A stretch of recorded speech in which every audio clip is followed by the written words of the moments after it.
Hello, xin chào tất cả mọi người đang xem kênh của Đà Lạt Mò. Nhớ subscribe cho mọi người nha.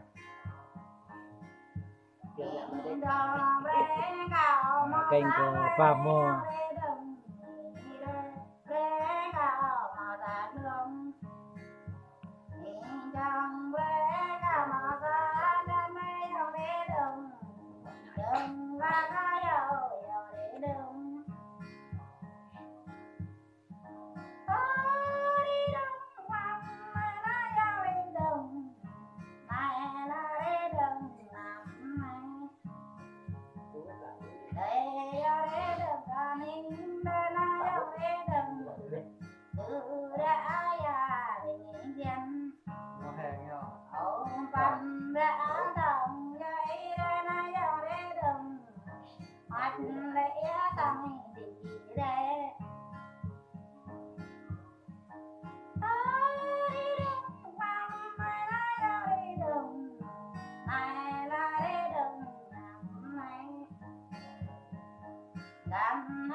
soạn được lên thì mà lên thì nó hàng soạn video nên là bạn lấy thao lên thì thoát lên này này thì bạn đẹp làm đơn đây đây đơn đây tích này tích này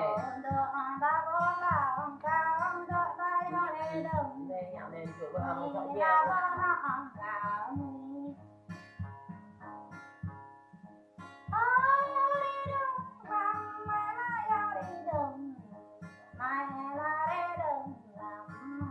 làm cười chủ tịch của chợ một động 32 phải là cá đấy 65 25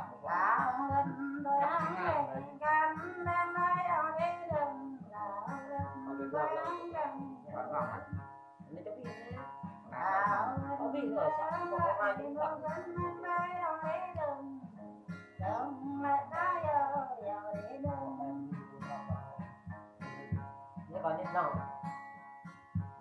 ghê rồi